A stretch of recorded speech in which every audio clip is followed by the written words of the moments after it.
Hello, class. It is Wednesday, April 22nd. This is a lecture that I wanted to get out to you yesterday, but I was having technical issues, so it's happening today instead. You've done 2 video assignments, even though yesterday's wasn't really an assignment, on World War II. I have a hard time saying World War II, so just bear with me. I didn't put a collared shirt on for this, and for that, I'm sorry. So we're just going to go over some quick notes. Some of this should be a bit of a review from what you've already learned, but I know that sometimes videos can be more confusing than need be. Okay, so World War II. All right, first we've got to talk about post-World War I. We already know that it really put everybody in a horrible spot economically across the entire world. We have the Roaring '20s, followed quickly by the Great Depression. So basically, the whole world is completely screwed. No one's doing well. Everything's really bad. And all the issues that plagued World War I are still kind of around during World War II.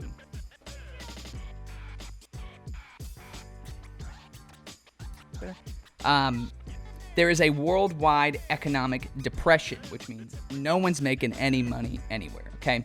The governments of other countries, including America's, but of mostly European countries, was very vulnerable. When you're vulnerable, it means that you're able to be attacked, like an animal that isn't paying attention and is eating is vulnerable to an attack by like some sort of predator.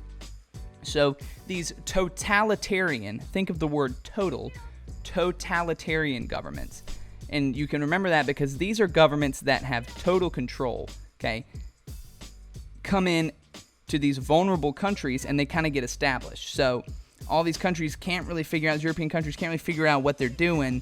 And so these totalitarian governments come in. These would be like dictatorships, communisms, fascism. You don't really need to know the specifics of those things, but you need to know that it's where the government has total control of the people and of the economy. During all this, the U.S. is like, I'm out. Like, nah. They begin practicing isolationism, which is something that we've practiced before in America, which means if you're going to get involved, we're not getting involved in anything, that you've got going on. Like, if you've got some sort of economic issue, like, that's on you, brother. I'm not going to come in there and deal with that. I'm the United States. If you've got all these totalitarian governments, that's fine, but we are just going to do us. In Europe, you're going to have to figure this thing out for yourself. So we're kind of, the U.S. is kind of over here. There's still a world power, and Europe is just these huge dictatorships, and these totalitarian governments are taking over all of these European countries. It is no bueno, okay? Here's some totalitarian leaders in Europe. You should already have done this assignment right before spring break, but just to refresh, you've got Joseph Stalin, who is the leader of Russia, also called the Soviet Union, and also called USSR. It's officially at this time during World War II called the Soviet Union, but it's all the same place. Russia, Soviet Union, USSR, interchangeable. Joseph Stalin is communist. After the Bolshevik Revolution, it made Russia become communist, became the Soviet Union. He rose to power with the Great Purges, where he killed off all these other military leaders so that he could rise up through the ranks. Real bad guy. You've got Benito Mussolini, El Duce, all right? El Duce is the leader of Italy, the fascist party. They're called black shirts. Fascism is, again, just a very strict government. Think like a dictatorship. He's in charge of Italy. Most of these people, all these people are not good people, okay? In my opinion, I'd strongly believe that they're not good people. Emperor Hirohito, I don't know if I'm pronouncing that right, is the first elected leader of Japan. He's not really elected, okay?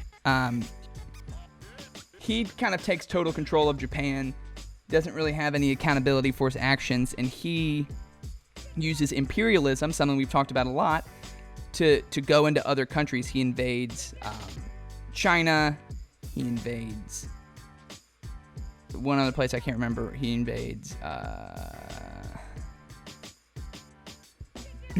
Manchuria. Excuse me. What did I misspell here? Ethiopia? He invades Manchuria. And China, he's not a great guy. We get into kind of a trade dispute with Japan. And then the most famous of them all is Adolf Hitler, who rises up in power in Germany. He's a part of the Nazi Party, brown shirts sometimes. The Nazi Party and Adolf Hitler, they want to restore Germany to its former glory. So what I'm talking about there is all of those small countries we talked about in the Baltics region, and we're all really once under this giant German empire, and Hitler wants to restore Germany back to that kind of like former glory. He wants all these people in these other countries to kind of come in and be one big Germany. Basically, what Hitler wants to do is take over all of Europe. And in addition to that, what isn't really said here is Hitler wants a perfect race of people. He believed that white, blonde-haired, blue-eyed people were perfect, and he wanted to get rid of any other race. And he does that through mass killings, specifically of Jewish people in the Holocaust. Terrible thing, we'll get on it. But that's what Adolf Hitler does. Real bad guy. Adolf Hitler also uses blitzkrieg, blitz, which is lightning warfare, which basically meant they used like trains and tanks and trucks and planes, and like all of a sudden just sent like a ton of people out all over Europe to take over these countries, and they did it quick. Like within a year, they're taking over country after country. And these are these totalitarian leaders in Europe. You need to know each of them. Things are about to start heating up for this war, okay? And again, I'm going through this relatively quick because you should have a general idea from the past three assignments. People are like, okay, I smell war, right? There's a war brewing. I'm not stupid. Like, I know what's happening. Oops, spit a little bit. So in order to kind of stop that from happening, the Kellogg-Briand Pact, okay, was an agreement between 60 countries that said, hey, before we fight, let's just talk it out. Let's talk through it. You know, let's talk things through. Let's negotiate a way to get through this war, because we see it coming. We see all this power rising up. We see how World War I didn't really stop anything. All those same issues are coming back up. And it had good intentions, but it didn't really work because you couldn't enforce it, right? So there's people like invading other countries all the time, and the Kellogg-Briand Pact really didn't do anything to stop them. Japan, as I said earlier, they invaded Manchuria and China. Italy invades Ethiopia. You may be thinking, what Ethiopia got that they need? Ethiopia was controlled by France. Remember, France is one of the good guys. In history, they're considered one of the good guys for this war. Germany invades the Rhineland, and they annexed Austria to Germany. If you remember Austria-Hungary, which is the country that had Archduke Franz Ferdinand, Germany annexed it, which that means that they made it a part of the German country. They took it just like we took Texas, which was its own country, and we made it a part of the United States. And we took, California, and we took Hawaii. We made all those things a part of the United States. We annexed them. Germany annexed Austria to Germany. So people are they're just starting to like grab countries, and people are like, oh no, like here we go again. Meanwhile, the United States is like, y'all hear something? I'm not fighting. Great Britain and France, in order to stop this war for a little bit longer, they just started giving Germany like what it wanted. They had control over a lot of these countries, and Germany would just be like, I want this country and this country. And France and Great Britain were like, sure, just please don't start a war. Please don't start a war. We'll give this to you if you don't start a war, like we promised. This is the Munich Conference Pact. Like, we'll give you these countries. Please just don't start a war. Please don't start a war. This is called appeasement, and you can remember it because it sounds like please. Like, will you please not start this war? Please, please, please don't start this war. We will appease you. This is appeasement. So Great Britain and France, they're trying to avoid it at all costs. But despite Great Britain and France giving Germany what they wanted, Germany decides to invade Poland in 1939. This moment is the official start of World War I. Germany invades Poland. So we got a war on our hands. The appeasement didn't work. The Munich Pact didn't work. The Kellogg-Briand Pact didn't work. All these European countries trying to figure it out. You've got the Axis powers, three big ones: Germany, Italy, Japan. Boom. And then you've got the Allied powers: Great Britain, France, Russia, China, kind of. this is where the U.S. will come in with the Allied powers. Also, Russia is going to be the good guy in these two world wars, and then after that, they're kind of going to switch roles. We're not going to be super friendly with them, but that's neither here nor there. You may be asking, sorry for screwdriver, where is the United States?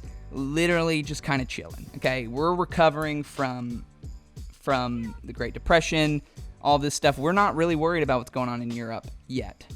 Under the table, though, we're kind of secretly helping Great Britain. Like, we're not involved, but we're also like, hey, if like we were involved, we'd totally be on your side, Great Britain. Like, we're going to slide you a couple stacks so you can buy some bullets. Like, we got you, okay?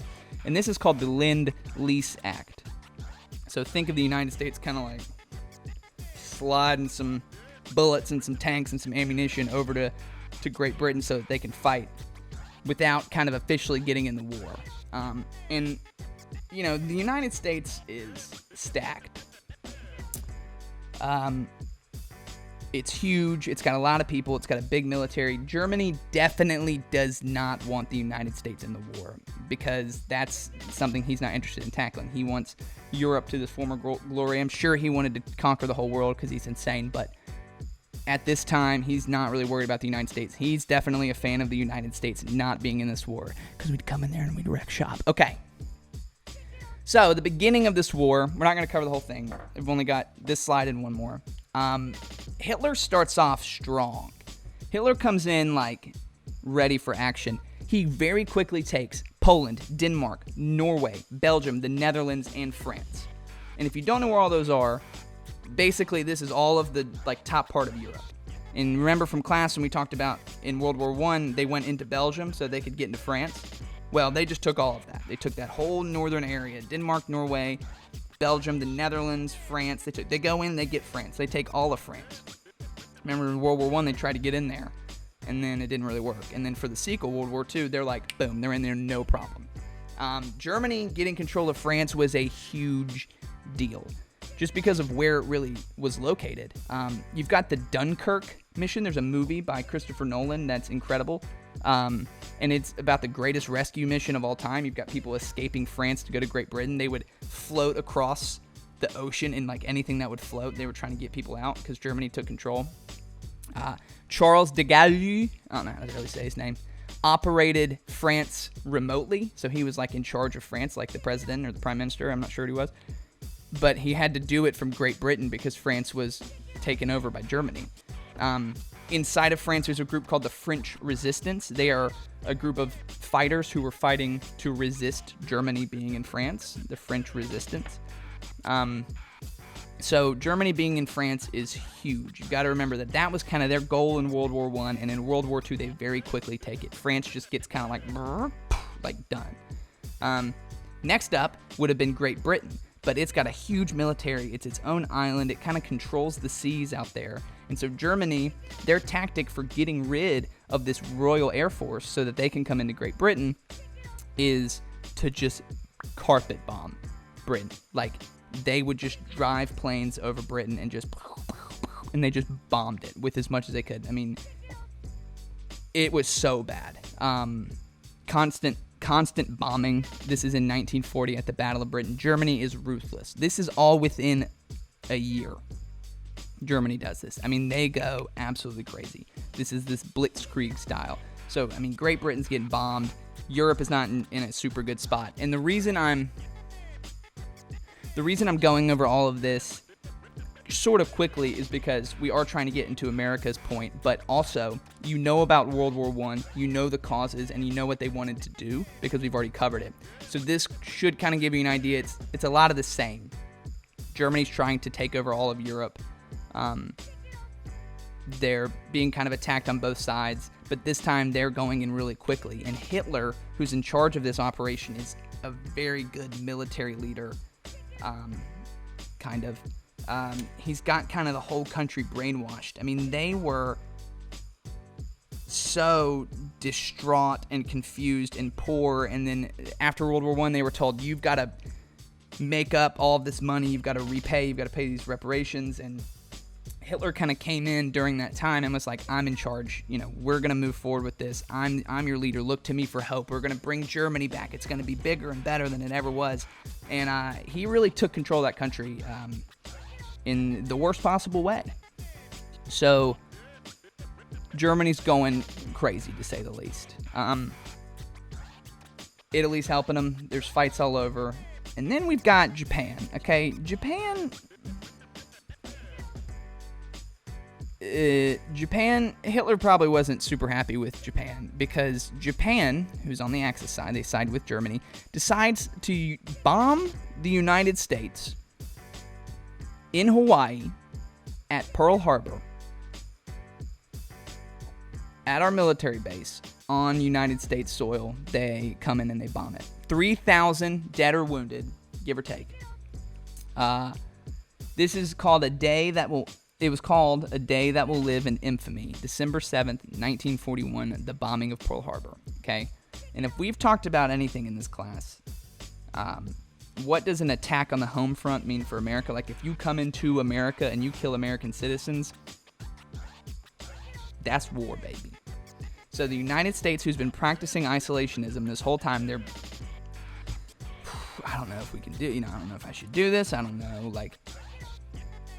we're just going to kind of do us. We're going to be ourselves. Once Pearl Harbor gets attacked, like, they're in. And Hitler probably was, like, in some meeting, and he hears, like, oh, yeah, like, the United States ended the war. And he's probably like, are you kidding me?